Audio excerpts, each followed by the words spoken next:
Welcome to Rebecca Sounds Reveille. Oh, wow. Do I have a show for you today? Because I've got somebody who is across the waves, who's made it here today to tell you about some really exciting things that she's doing.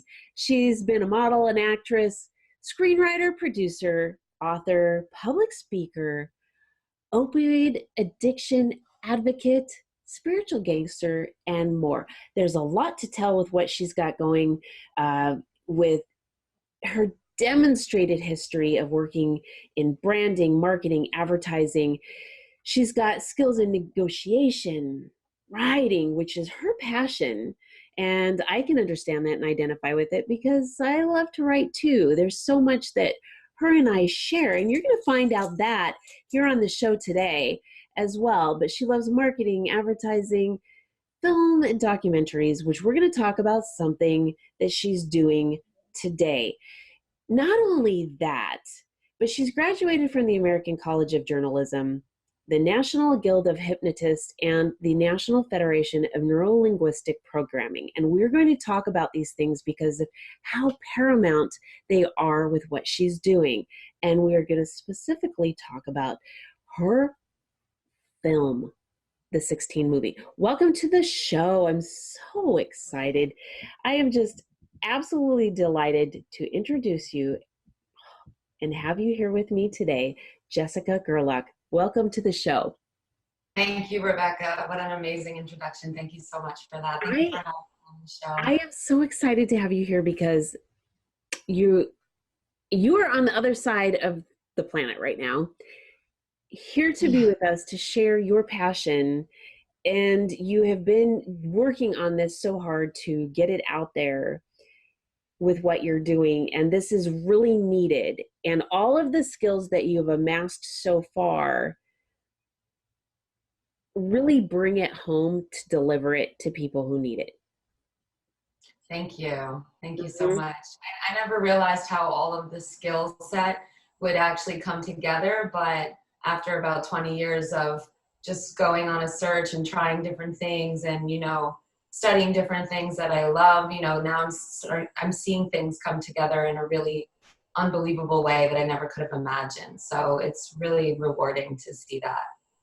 I'm just absorbing all of this when I think about everything that you're doing and just embracing what you do, because your passion, and this is really ironic, is epidemic. How do you like that with what you're doing?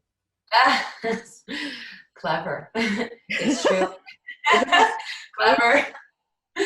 It is. Okay, you think about it, and it needs to be, because what you are doing right now with all of the things that you have done now, that up until now, is really needed to address a huge problem that we are seeing, not just in the United States, but everywhere.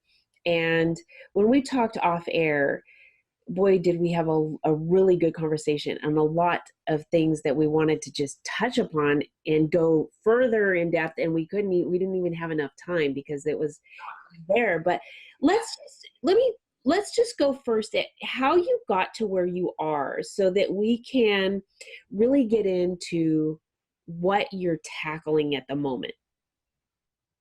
So how I got to where I am professionally? Yes. Okay. Well, like I said, so I've basically been on what I would call a 20-year journey to find myself and my purpose. I've always been a person very connected to spirituality and energy. And I've multiple times in my life, I would just kind of take a step back and feel like I wasn't doing enough. So all of the things that I love to do, like writing and journalism and hypnosis and all of this type of stuff, it's all works with the mind, and it's also creative. And I would say that sums me up pretty well. Somebody who thinks a lot, maybe too much, but also believes in the power of the mind, but is also extremely creative and absolutely necessary for me to have a creative outlet, for me to be the best version of myself. So I would say just dabbling in all the different things that I've been interested in have opened new doors, moving around. You know, I grew up in a small town in upstate New York, and I moved to New York City when I was 18. I was in acting school, dance, you know, theater, all of that. And a few years after that, I ended up moving to Toronto for 10 years. And now I'm in Serbia for 7. So that journey literally led me around the world, but also opened up new professional doors for me. But interestingly enough, I still work very closely with some of my best friends back home, Gerald Barclay being one of them, who I worked on the 16 film with. And he's the one that actually presented this project to me. He didn't have time for it, so he asked me to develop the concept for that. And I ended up writing the concept for what was supposed to be a short film, but quickly turned into a feature because I had so much material that I couldn't stop writing. And being a creative person that I am, you know, my mind saw so many different scenarios that I could incorporate into the project. So when I handed it back to him, he was just like, wow. He was like, we're gonna have to make this into a feature. And I said, yeah, I think you're right. So that's how that ended up happening. But prior to that, we wrote a book on his experience with Wu-Tang Clan. He grew up with the rap group, and he also directed the first videos in the 90s. So we had written together just a few months. We finished the book just a few months before we started the 16 movie. So we've been working together for a good 20 years now. Oh, that's a long time. It is. I met him when I was 18, and I did my first film with him. But like I said, you know, the writing kind of always took over my life in some way. So yeah, we've been very good friends and working together for a very long time. So let's talk a little bit about the 16 movie, because this is really crucial to changing lives. Absolutely. So the 16 movie tackles the opioid crisis in the United States. Our film specifically revolves around 16-year-olds who recreationally use the drug. They end up, they start out taking pills that they steal from their parents or their brother or sister. And then one by one, the whole group of friends who were once healthy, vivacious, high-achieving teenagers, they each become addicted.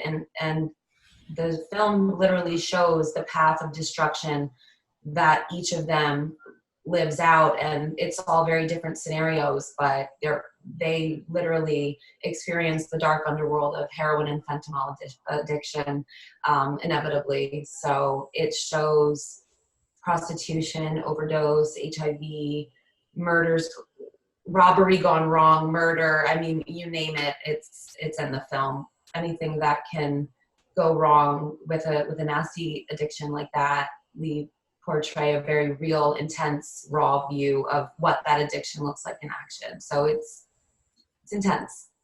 Well, I think this is really important because this is such a issue in our climate right now, and it is all over the world, but here in the United States, it is definitely an issue.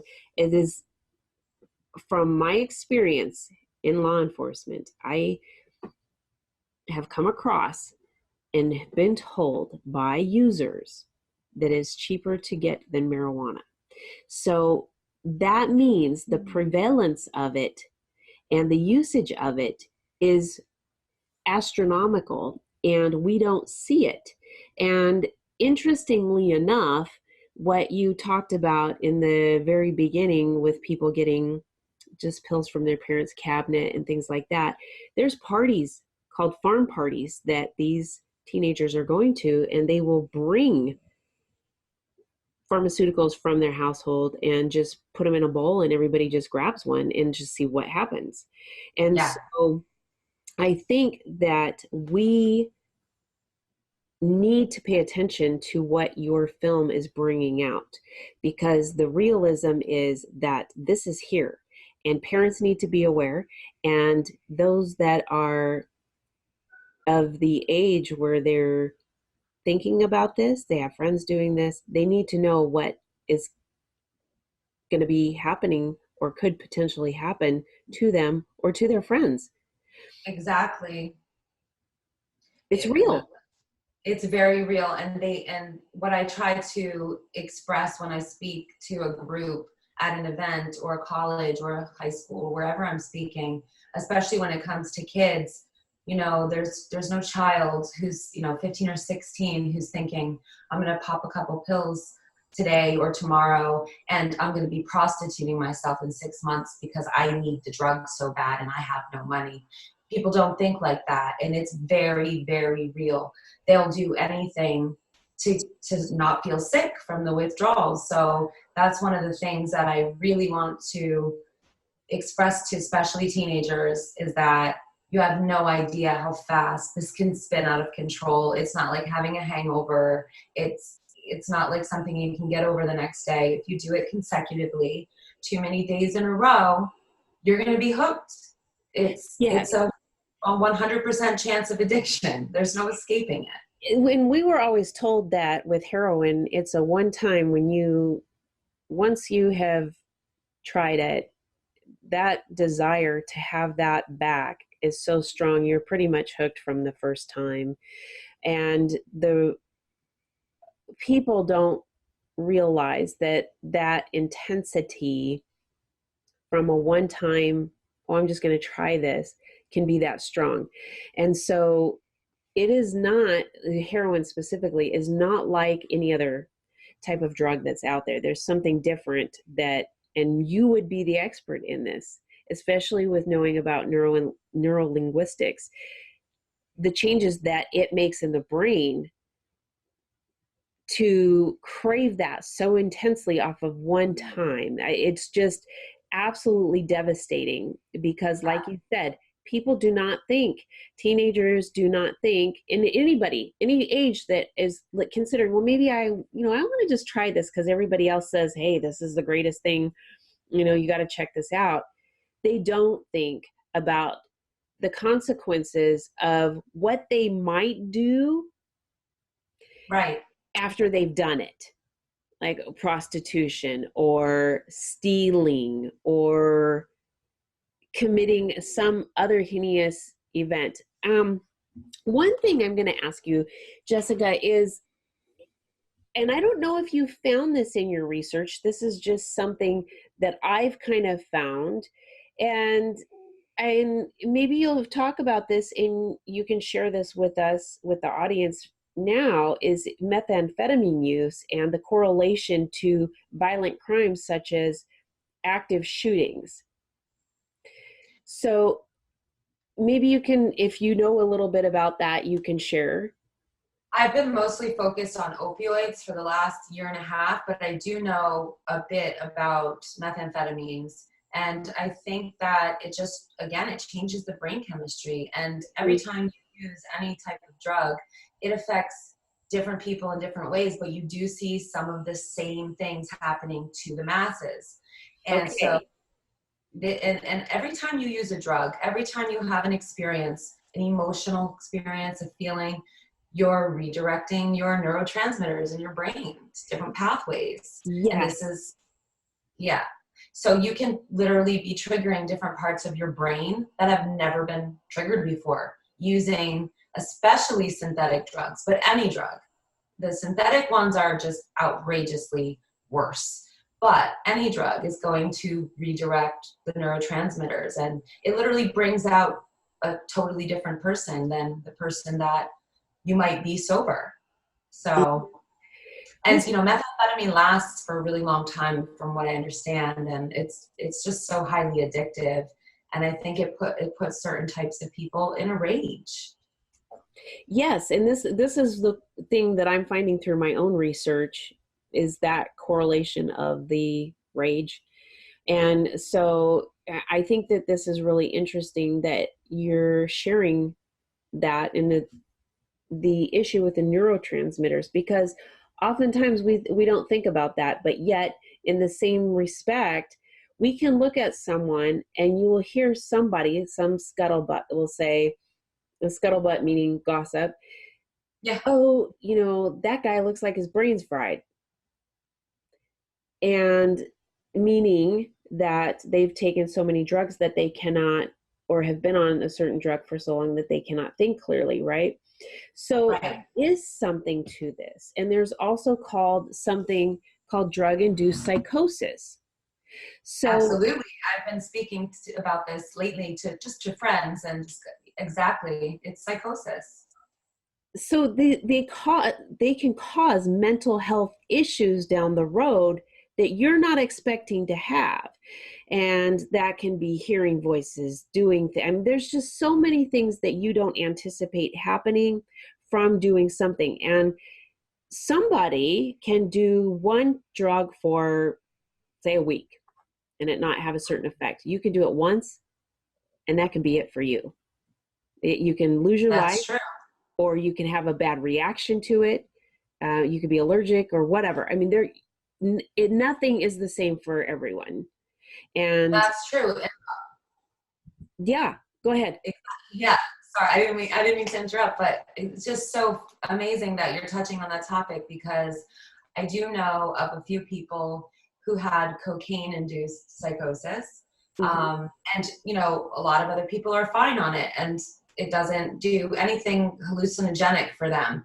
But depending on the physiological state of a particular person, they can experience hallucinations and psychosis from cocaine as well. So like you said, it just depends on the person, and everybody's different. Of course, like I said, there's the same effects on the masses. You see the general effects, but you never know if you're going to be one of them. It's just the same with fentanyl or these synthetic drugs. Some kids, first time ever trying drugs, take a synthetic drug and it kills them instantly. I actually posted something about that on my Facebook today. It So was a story of all the moms who lost teenage sons who experimented with synthetic drugs for the first time, and it killed them instantly. So, so terrible. this is horrific. Yeah, I want to ask if you would share with the audience, for those who are saying, okay, what's the difference between a drug and a synthetic drug? If you could clarify that so that when we're talking with those who don't about this, with those who don't really understand the difference, they can go, oh, I get it now. right. So basically, the difference you see with a drug and a synthetic drug, because even natural substances are still considered drugs.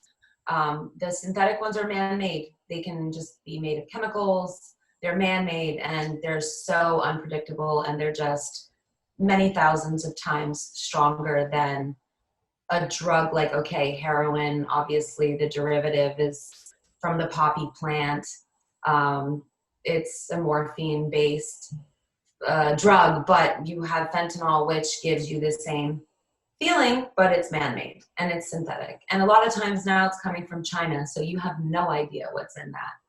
Well, and two, whoever the pusher is, the supplier on the street, they can lace it with different things. They can dip it in different things. And there's just different things. They can cut it. They can add things to it. There's different things that can be done with drugs. So you don't even know if what you're getting is the real deal, the pure thing. And that other additive could cause even more damage, or could. So there's just too many what if factors here that can kill you. I mean, I So, just have to say it like that, because this is harmful. And you're speaking on this. You have the movie, the 16 movie. Now you're also going out and speaking. You have speaking engagements. You do speak here in the United States. Can you talk a little bit about that as well? sure. So basically, what we do at the screenings, well, there's screenings and public speaking events. So if I'm talking about addiction, I always screen the 10-minute version of the 16. It's the trailer that we produced so far, and basically it tells the story in a shorter nutshell version of the feature film that we're still working on. So basically, we speak about all the statistics. We try to be very interactive with the audience, because we like to get their feedback. And it's insane how, you know, you have, I don't know, usually 50% of the audience, maybe more, who raises their hand when you ask, who knows somebody who's been addicted to opiates? That's how high the statistics, I mean, it just goes to show you how many people are using it, That's whether huge. it be, mhm. That's absolutely huge. It is, it is. Okay, so Jessica, we were talking about drug-induced psychosis, the different changes with neurotransmitters. You have a lot of knowledge with how things work with neurolinguistics and hypnosis. Is there a way to kind of recover the neurotransmitters, or with the use of NLP or hypnosis, sort of regain your abilities after having been affected by drugs? Yes. Well, yes, and I don't want to say no, but you know, Okay. you can't hypnotize a person who's unwilling. Okay. They have, Okay. and they won't do anything that they're morally, deep down, morally not okay with. So if they want the help and they choose the tool of hypnosis or NLP, Okay. then absolutely it can be very effective, because you are literally rewiring your brain with those tools. And that's what I talk about in another different type of events, is about rewiring your brain and making the choice to seek out the tools that work for you, because we live in a world now where obviously the knowledge is at our fingertips with the internet, obviously. So we can explore how many different tools to change our minds, to rewire our brains towards positivity or a healthier lifestyle or more confidence, or, you know, the choice is really ours. It's just making the choice and seeking out the tools that work for you. You have to be dedicated to it. So unfortunately, you know, those addicted to opiates, it is a very high, it's a high relapse rate. I don't want to be negative, but it is. And I think that it is because of that euphoric feeling. But I also truly believe that, I mean, I've seen a lot of research done and I've spoken to a lot of people that explain how this lack of emotional connection or a lack of bond with other human beings, or maybe with their own families, or just the ability to bond with others in general, is where they're lacking. So that euphoric feeling to them is, it just takes them on an escape, and it kind of fills a void. I So get there's a it. lot more to it than just rewiring the brain. I think that it requires group work, spiritual work, of course, after rehab and all of the detox process and counseling. But I think there's so many other elements to it. That's my opinion. Like I said, different things work for different people, and there's definitely not only one path to recovery. But this is important to know, not only for someone who is on the side of having used, but also for family members, because they need to understand that the process for recovery isn't instantaneous, and that the potential for relapse is there, and that the road to recovery is going to be a little bit longer of a process than what maybe they think is that it's going to be. And so if people understand that when they're working with someone that they love is going through a situation like that, it's a little bit easier or more palatable to go through the process, because you kind of know what to expect, or that it's going to be a little bit more lengthy in that respect, because you have to work with someone now who has different changes in the brain. And that's something that a lot of people don't understand. There's changes there. Yes. And so that is something that I think a lot of people too tend to not realize when they go, well, why don't they just quit and then everything goes back to normal? Yeah, unfortunately, it doesn't work like that. But somebody who's never been an addict, or specifically an addict to opiates, they can't relate. It's like, why would you go back to it? Well, the way that most addicts will describe it is, it was just something stronger than them, just something stronger than them that they couldn't control. So I think that it's a lifelong struggle for them, and it doesn't go away easily, and it takes probably a lot of just ongoing self-development, self-discovery, self-love, and then like having a support group, choosing the best people to have in your life who affect you the best way. You know, there's so many layers. There's just so Mhm. many layers. There are a lot of amazing people who get that and they're trying to do something about it. Like I know a reverend who I talked about on another podcast.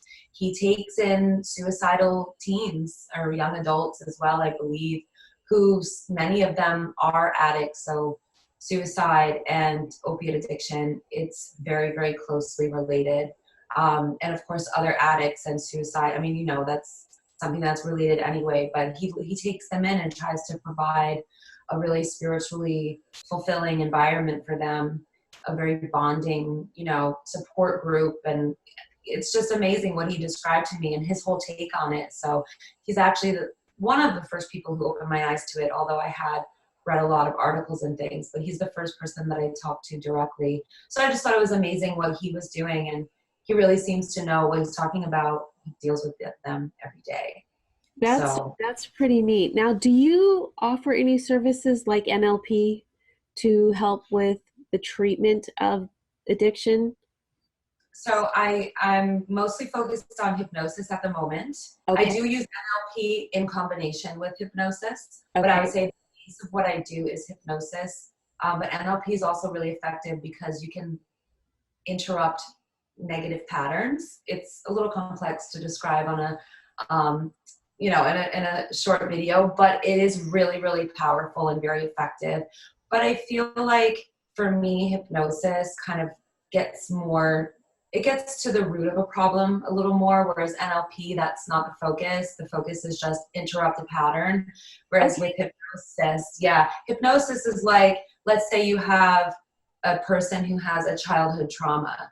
You're going to want to take that person back to that vulnerable feeling of being a child and having them relive that. I mean, feel those feelings about being vulnerable. And then you're going to want to take them from that child and allow them and suggest to them that they're an empowered adult now. You plant seeds to them where they're an empowered adult now. So they're no longer a vulnerable child. So they now see this issue very differently from a Mm-hmm. different perspective. But it's a process. That's just one example. But Okay. the idea, NLP doesn't work that way. So would NLP then, which is, if I could just give it in a short kind of explanation, kind of tapping different areas of your body to retrain patterns or interrupt patterns that are going on, would that be then more effective for something like post-traumatic stress disorder? I personally like the combination. I like the use of both. Okay. Personally, Okay.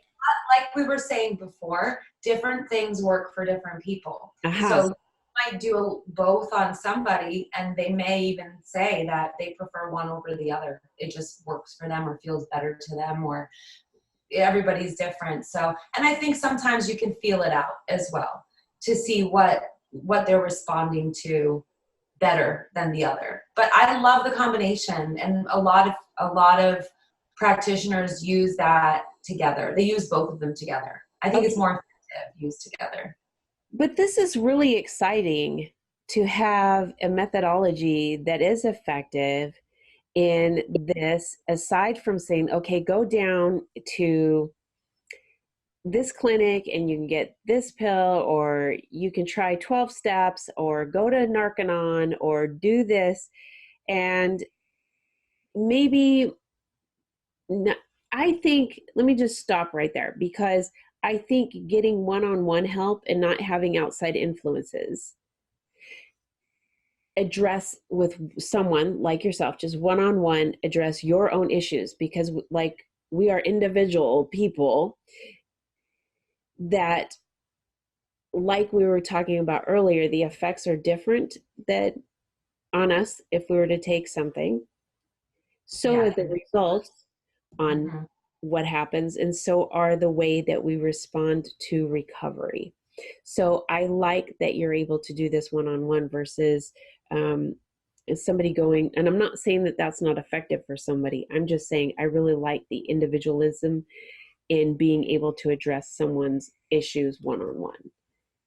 I agree with you. I don't think that the group sessions are bad either because of that sense of belonging. If they're bonding, with other people, maybe but I think that it's so necessary to have the one-on-one if possible as well. So I think both can be effective, but some people absolutely don't like the group stuff, just it Yes. doesn't work for them.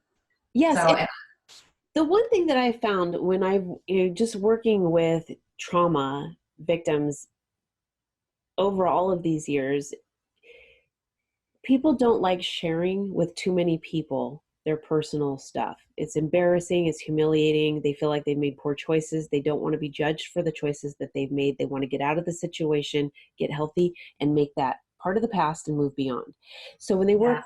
one-on-one with somebody and they share that and then they've moved forward, it's kind of like a closed chapter and nobody else has to know. Whereas when more people know, that's the potential of other people outside of that happening to find out. And so it's really interesting. I do like what you're doing. I really think that this is absolutely incredible work. I can't wait to see what more you're going to be doing. And in the meantime, I think that the audience needs to see the 16 movie. How do they see this? So you can go to the website. It's www.the16movie.com. We can post a link. So the website's there, the trailer's on there. You'll see the 2-minute trailer there. You can see the 10-minute trailer, obviously, at my events. And we've had a bunch of screenings. I'm not sure that we'll do more screenings per se, but we'll definitely be doing more events at colleges and conferences or around probably the East Coast of the US for now, where they can join us and see the 10-minute version, which is very powerful, and it tells the story. It tells the story of all the kids and it shows the path that they go down. So it's very effective when dealing with students because they're usually like this by the end, and some of them in tears because they probably can relate because most of them know somebody. Like I said, a lot of them raise their hands who've been affected. So it hits close to home for a lot of people. Mm-hmm. And for any of your speaking engagements or for somebody that wants to work with you one-on-one, how do they get in contact with you? Yeah, sure. They can email me at jessicagpetrovic@gmail.com.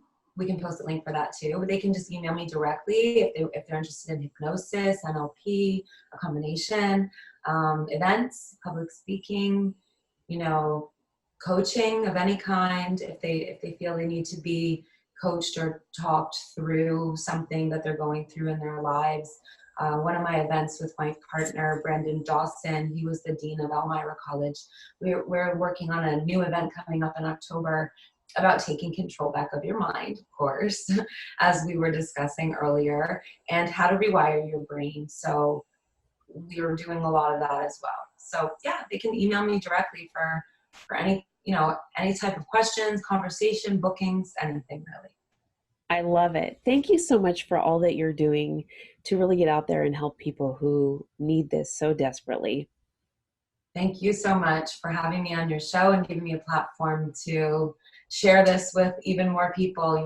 It's amazing to see communities come together and support this type of stuff. And I've been really lucky that I shot the trailer of the 16 in my hometown where I went to high school.